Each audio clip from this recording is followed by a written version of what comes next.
Metal Gear Survive was released on February 20th of 2018 by Konami and Konami Digital Entertainment.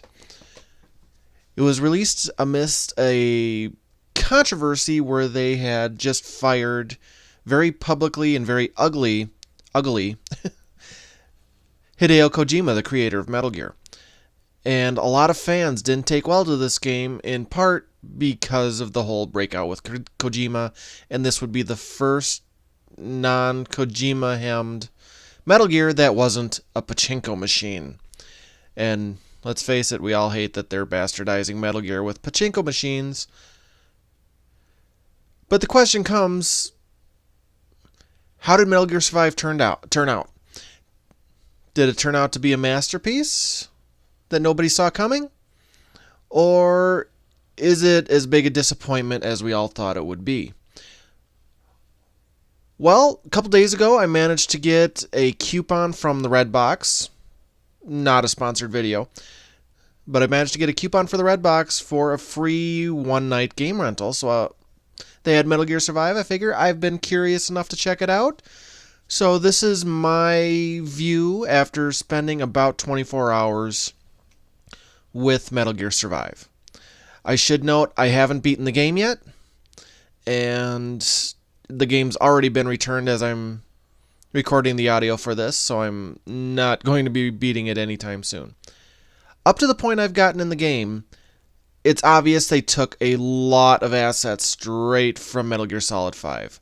Visual assets, whole areas of the map are almost directly ripped from Metal Gear Solid 5.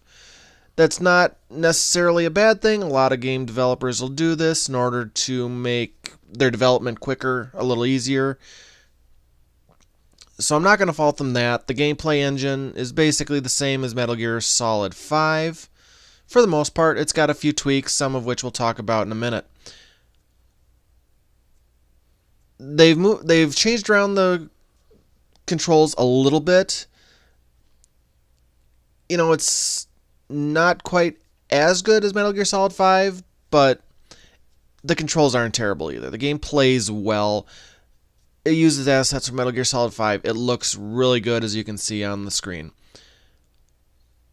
The story, however, is a little bit of a jumbled mess at the beginning. I admit I didn't exactly know what was going on.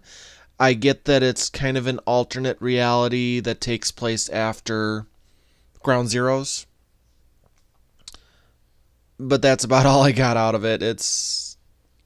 I don't want to spoil anything for anybody that hasn't played it and would not like to be spoiled.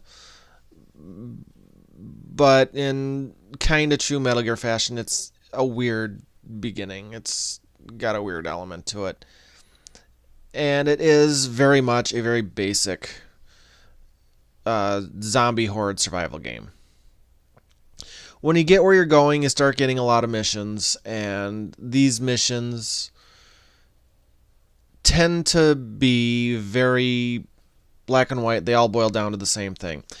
Get to this area, find this data board, collect the data, come back, or get to this area and protect this wormhole generator for so long, which is one of the missions I'm doing right now in the game that you can see. I'm protecting the wormhole generator, and I've got to protect it for, I think this thing had to be protected for 6 or 7 minutes while they just kept coming at it. And as you protect these wormhole generators, the map you can go to will expand, more things will become available to you, more weapons will become available. There's a crafting system in this game, which is adequate at best.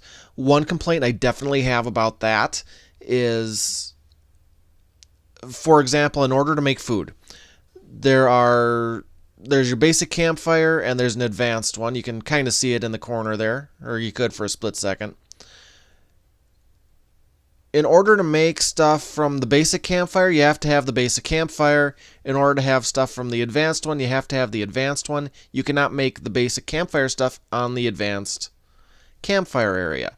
The same thing goes for weapons. I'm assuming later on there will be other gear workshops you can unlock that are going to be the same thing. And personally, I think that's silly. For a space saving in a game like this, everything the basic one can do, the advanced one should be able to do. There should be no ifs, ands, or buts about that. That's just a really, really, really silly design decision for the type of game they wanted.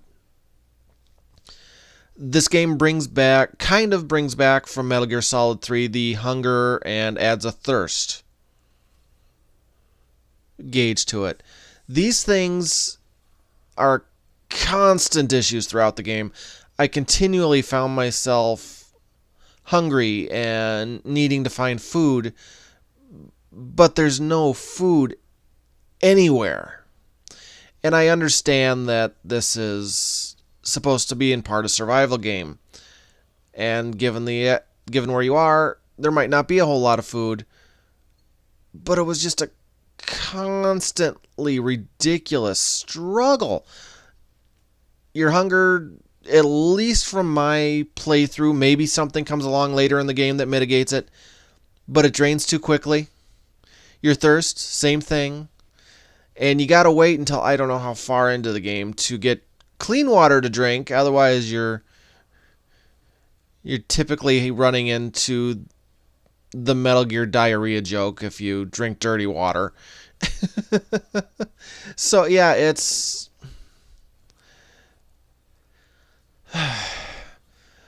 this game is a little bit of a disappointment. It's not unfun if you're looking for a mindless time killer. But yeah, it's not. You can tell Kojima had nothing to do with this game, and this isn't a Kojima level game. So how would I rate this game? My usual rent, buy, wait for a discount scale.